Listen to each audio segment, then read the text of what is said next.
예, 용인시병 네. 조승찬입니다.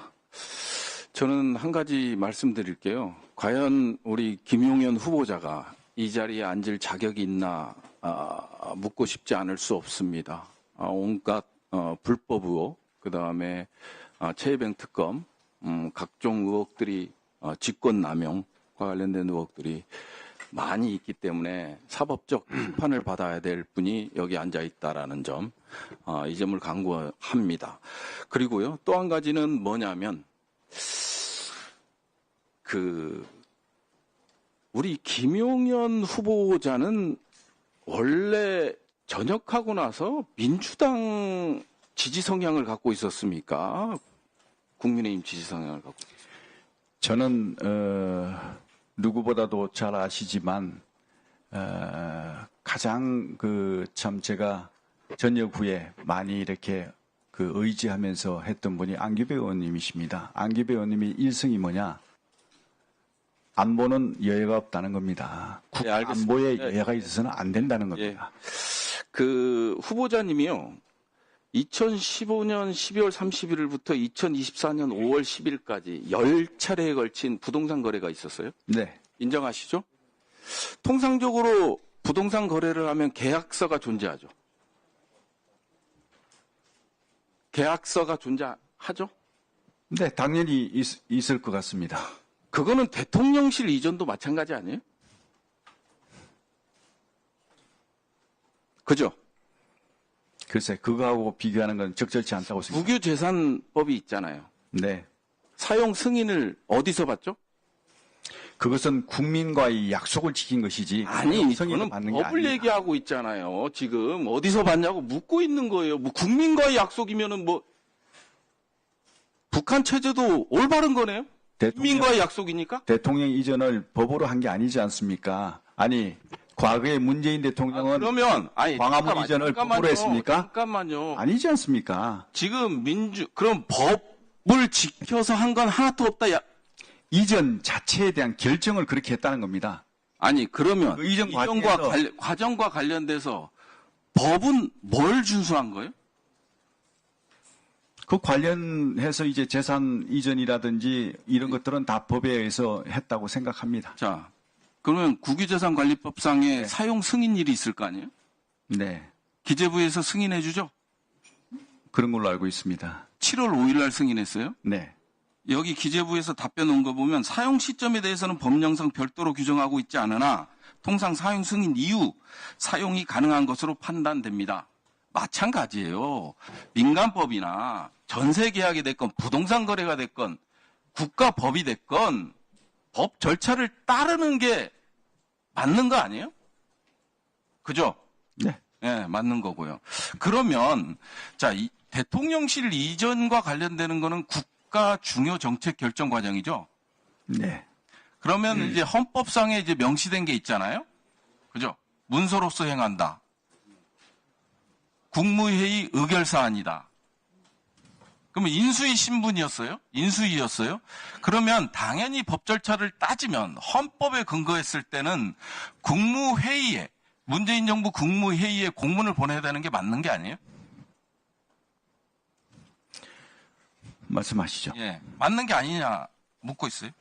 네. 인수위에서 필요한 절차를 밟고 공문을 보낸 걸로 알고 있습니다. 공문이 하나도 없다고 하잖아요. 왜 여기서 거짓말 말씀하십니까? 없는 게 아니라 못 보셨겠죠. 그거에 대해서, 그 발언에 대해서 책임질 수 있어요? 당연히 책임집니다. 그러면 내놓으세요. 3월 20일 날부터 우리가 한다고 통보를 했지 않습니까?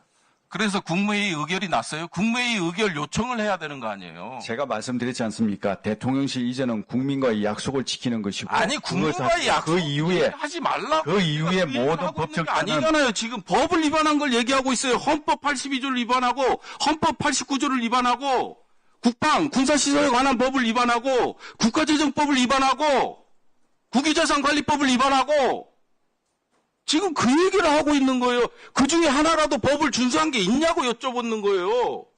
그 부분은 다음 슬라이드. 자, 출입기록과 관련돼서 잠깐 여쭐게요. 김용현 후보자 국방부 출입기록이에요. 2022년 3월 15일 날 김용현 후보자가 국방부로 출입했어요? 이때 혼자 왔어요? 아닙니다. 그때 그 이전 TF 의원들 같이 갔습니다. 그러면 국방부 출입 기록을 요구하는데 우리 김용현 후보만 있어요. 다음 슬라이드.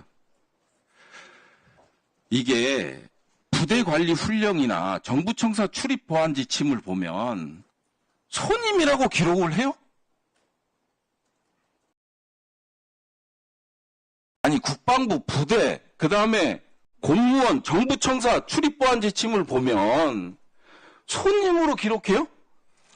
본인이 손잡고 가면 손님이면 간첩도 들어갈 수 있는 거예요?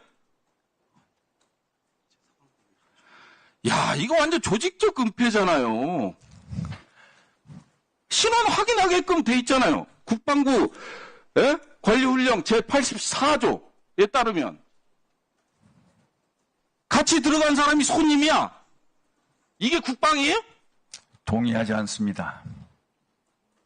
와, 나 기가 차네, 기가. 당시에 한남동 공간 출입 규정 자체가 아니, 제 얘기는 백재건 교수하고 국방부 출입하셨다며요. 그러니까 제가 말씀드리지 않습니까? 당시에 한남동 출입자에 대한 규정 자체가 한남동에는 외교 지금 한남동이지 않습니까? 이 국방부 출입 기록에 김용현하고 같이 간 사람이 없어요. 은폐하는 거지.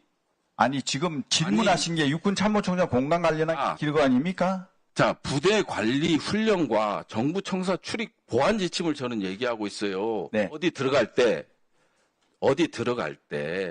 정부가 관리하는 시설에 들어갈 때 손님으로 들어가는 경우가 있어요.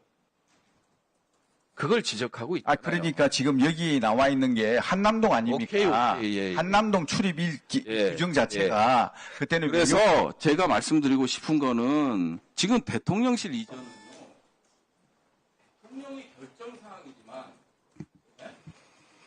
법과 절차에 따라서 진행돼야 된다는 걸 지적하고 있는데 이거에 대해서 위법하다라는 거는 저는 말씀드리는 네, 부승찬 의원님, 반드시 사법적 부승찬 의원님 정리해 주시기 바랍니다. 네, 자 후보자님 지금 부승찬 의원님 말씀하신 거 답변 짧게 하시고 임종득 의원님 질의를 해주시기 바랍니다. 네.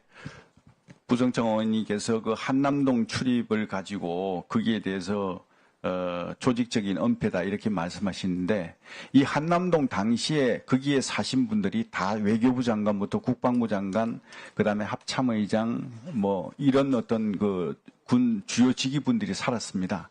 그래서 그분들이 만나러 왔다 갔다 하는 개인적인 인적분들이기 때문에 그분들의 그 개인 정보 문제 때문에 다들 사전 통보하면 뭐 손님 그다음에 몇 명 이렇게만 기재하지 누가 들어왔다 누가 나갔다 이런 것은 구체적으로 하지 않도록 규정되어 있었습니다. 그 규정에 따라서 이루어진 것인데 그 손님을 적었다고 해서 그걸 마치 조직적인 은폐다. 이거는 사실관계가 잘못된 것이다. 국방부도 물어봤잖아요. 네, 제가 그 당시에 국방부에 근무한 게 아니고 당시에 국방부 대변인으로 근무하신 분이 더 정확하게 아실 거라고 생각합니다. 네 추가 질문을 부 의원님 추가 질문 좀 해주시고요. 임종득 의원님 말 조심하세요. 바랍니다. 임종득 의원님, 제가 질의하겠습니다. 임종득 의원님 질의해 주시기 조용히 해주세요. 바랍니다. 먼저 장관 후보자 지명을 진심으로